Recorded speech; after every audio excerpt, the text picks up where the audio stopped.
Atma Namaste. Possible miracles. On self healing. Healing depends on the receptivity of the patient. When you have faith, healing takes place. Healing రోగి యొక్క స్వీకరణార్హతపై ఆధారపడి ఉంటుంది. సాధారణంగా మనం doctor దగ్గరికి వెళ్తే మనకి ఇష్టం ఉన్నా లేకపోయినా మందులు వేసుకుంటే కొంత ఎఫెక్ట్ అనేది ఉంటుంది. అయితే ఎంత ఉంటుందో అంత ఉంటుంది ఎఫెక్ట్. కానీ హీలింగ్‌లోకి వచ్చేప్పటికి రోగి స్వీకరణార్హత రిసెప్టివిటీ ఎక్కువగా ఉంటే హీలింగ్ ఫాస్ట్‌గా జరుగుతుంది.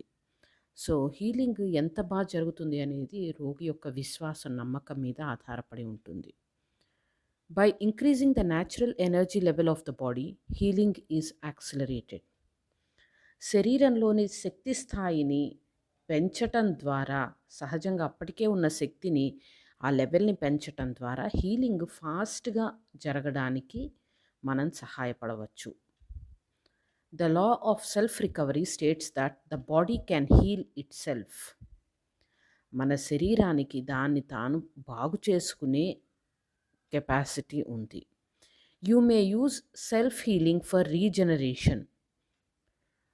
మనల్ని మనం పునరుజ్జీవింపజేసుకోవడానికి అంటే వృద్ధాప్యం వల్ల, వయస్సు వల్ల, లేతే రోగాల వల్ల మనలోని అవయవాలు, కణాలు సరిగ్గా పనిచేయకుండా అవుతూ ఉంటే వాటిని మళ్ళీ తిరిగి ఉత్సాహవంతంగా, ఆరోగ్యవంతంగా చేసుకోవటం హీలింగ్‌కి సాధ్యమవుతుంది. Healing yourself takes a longer time and requires more effort. ఇది మనం హీలర్స్ అందరూ ఎక్స్‌పీరియన్స్ చేసేదే. మనకి మనం హీల్ చేసుకోవాలి అంటే ఎక్కువ సమయం పడుతుంది. ఎక్కువ శ్రమ కూడా అవసరమవుతుంది. హీలర్స్ అందరికీ అనుభవంలోకొచ్చేదే. ఇంకొకళ్ళకి హీలింగ్ చేయాలి అంటే టక్కుమని లేచి చేసేస్తాం హీలింగ్. గబగబా చేసేస్తాం. అవతల వాళ్ళకి ఎలా ఉందో అని ఆదుర్దా పడతాము. బాగా హీలింగ్ చేస్తాము. అదే మనకి మనం హీలింగ్ చేసుకోవాలి అంటే బద్ధకించేస్తాం. పర్వాలేదులే తర్వాత చేసుకోవచ్చు. అంత నొప్పి లేదు. లేతే కాసేపు పడుకుంటే తగ్గిపోతుంది. ప్లస్ హీలింగ్ చేసేటప్పుడు కూడా మనం అంత ఫోకస్డ్‌గా హీలింగ్ చేసుకోలేకపోతాం. మాస్టర్ గారు అదే చెప్తున్నారు. మనల్ని మనం హీల్ చేసుకోవడానికి ఎక్కువ సమయం పడుతుంది. ఎక్కువ శ్రమ కూడా పడుతుంది. If you feel itchy while sitting under a tree, the tree may not be that energetically clean. Look for another tree. ఒక చెట్టు కింద కూర్చుని ఉంటే మీకు దురదలుగా, ఇబ్బందిగా అనిపిస్తూ ఉంటే, బహుశా ఆ చెట్టు బయటికి పంపించే ఎనర్జీ క్లీన్‌గా లేదనుకోవచ్చు. అందుకని ఇంకొక చెట్టుని చూసుకోండి అని చెప్తున్నారు.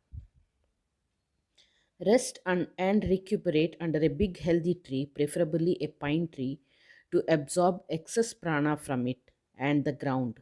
If possible, embrace the tree. This has beneficial effects. ఒక పెద్ద ఆరోగ్యకరమైన చెట్టు కింద కుదిరితే పైన్ చెట్టు కింద కూర్చుని విశ్రాంతి తీసుకుంటే ఆ చెట్టు నుండి వచ్చే మంచి ఎనర్జీ, భూమి నుండి వచ్చే ఎనర్జీతో మనం ఆరోగ్యవంతులవుతాము, ఉత్సాహంగా అవుతాము. కుదిరితే చెట్టుని కౌగిలించుకోండి అని చెప్తున్నారు. దానివల్ల చాలా మంచి బెనిఫిట్స్ ఉంటాయి.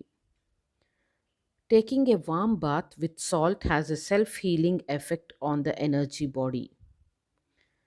వెచ్చటి నీళ్ళల్లో ఉప్పు వేసుకుని స్నానం చేయటం వల్ల మన శక్తి శరీరం శుభ్రపడుతుంది. Physical exercise plays a vital role in self healing and in maintaining one's health.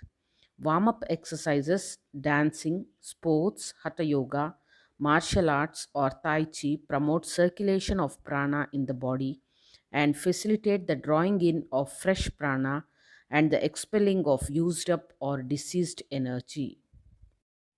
మన ఆరోగ్యానికి ఫిజికల్ ఎక్సర్సైజ్ చాలా ముఖ్య పాత్ర వహిస్తుంది. వార్మప్ ఎక్సర్సైజెస్ కానీ, డాన్స్ చేయడం కానీ, లేదా ఏదైనా స్పోర్ట్స్ ఆడటము, యోగాసనాలు వేయడము, మార్షల్ ఆర్ట్స్, తాయిచి ఇట్లాంటివి చేయటం వల్ల శరీరంలో ప్రాణశక్తి, సర్క్యులేషన్ బాగా జరుగుతుంది. దానివల్ల బయట నుంచి ఫ్రెష్ ప్రాణ ఈజీగా తీసుకోగలుగుతాము.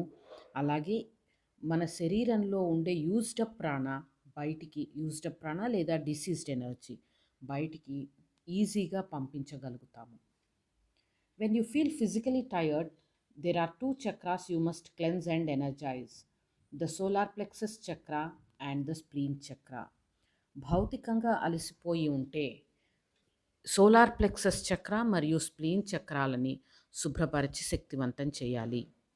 Patients with cancer, leukaemia, venereal diseases, leprosy, arthritis, and paralysis will benefit greatly from bathing in seawater or taking a salt bath with water and salt every day. Cancer, leukaemia, సుఖ వ్యాధులు ఉన్నవాళ్ళు, leprosy, కుష్టు, arthritis, కీళ్ళ నొప్పులు, paralysis ఉన్నవాళ్ళు ఉప్పు నీళ్ళతో స్నానము రోజు చేస్తే, కుదిరినప్పుడు సముద్ర స్నానం చేస్తే చాలా చాలా ఉపయోగంగా ఉంటుంది.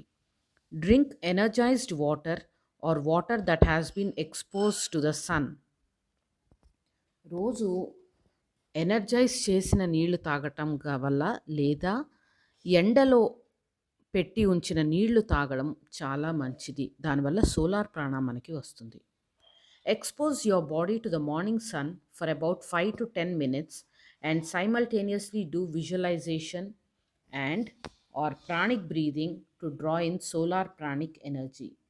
This should not be done more than once a week. If you do it every day for about a year, it may have an adverse effect on the body and may result in cancer. రోజు పొద్దున్న సూర్యకాంతిలో 5 నుండి 10 నిమిషాల సేపు ఆ సూర్యరశ్మి మన మీద పడేట్టుగా చూసుకోవాలి. ఆ పొద్దుటి ఎండలో అలా నిలబడి విజువలైజేషన్ చేస్తూ అదే సమయంలో లేదా ప్రాణిక్ బ్రీదింగ్ చేస్తూ సోలార్ ప్రాణ సూర్య ప్రాణశక్తి మనలోకి స్వీకరిస్తున్నాము అని విజువలైజ్ చేసుకోవచ్చు. లేదా ప్రాణిక్ బ్రీదింగ్ చేస్తూ అలా సోలార్ ప్రాణాన్ని లోపలికి స్వీకరించవచ్చు. అయితే ఇది వారానికి ఒక్కసారి మాత్రమే చేయాలి. అంతకంటే ఎక్కువ సార్లు చేస్తే క్యాన్సర్ వచ్చే ప్రమాదం ఉంది. Take Chinese or Korean ginseng to increase the synthetic key within the human body. Unlike other kinds of food, ginseng contains synthetic key, which is concretized pranic energy. మన శరీరంలో సింథటిక్ కీ శక్తి పెంపొందించుకోవాలంటే Chinese లేదా Korean ginseng కొద్దిగా తీసుకోవటం వల్ల మనలోని ఆ synthetic key పెరుగుతుంది.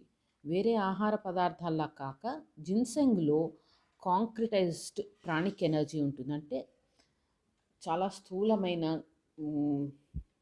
ప్రాణశక్తి అందులో ఉంటుంది. ఆ జిన్సెంగ్ కొద్ది పరిమాణంలో తీసుకున్నా, కొంచెం క్వాంటిటీలో తీసుకున్నా మన ఆరా ఎన్నో రెట్లు పెరుగుతుంది. All forms of negative emotions and thoughts should be avoided or minimized since this will only aggravate your condition. మనకి అనారోగ్యంగా ఉన్నప్పుడు అన్ని రకాల నెగిటివ్ ఎమోషన్స్, థాట్స్ అన్నీ దూరం పెట్టాలి, లేదా వీలైనంత తగ్గించుకోవాలి. ఎందుకంటే దానివల్ల ఉపయోగం లేకపోగా ఉన్న అనారోగ్యం సమస్య ఇంకా ఎక్కువయ్యే ఛాన్స్ ఉంటుంది. Eating the proper food, taking enough water, breathing properly, doing sufficient physical exercise, leading a moderate lifestyle, and having a calm disposition and a clear, decisive mind would greatly help maintain one's physical, emotional, and mental well-being. సరైన ఆహారం తీసుకోవడం, తగినంత నీళ్లు తాగడం, సరిగ్గా శ్వాస తీసుకోవటం, తగినంత ఫిజికల్ ఎక్సర్సైజ్ చేయడము, పరిమితమైన లైఫ్ స్టైల్, మరీ అతికిపోకుండా మధ్యస్థంగా ఉండటము, ప్రశాంతంగా ఉంటూ స్పష్టమైన ఆలోచనలు కలిగి అనవసరమైన ఆందోళనలు చెందకుండా ఉండటం వల్ల మన భౌతిక, మానసిక, భావోద్వేగపరమైన ఆరోగ్యం డెవలప్ అవుతుంది. Thank you.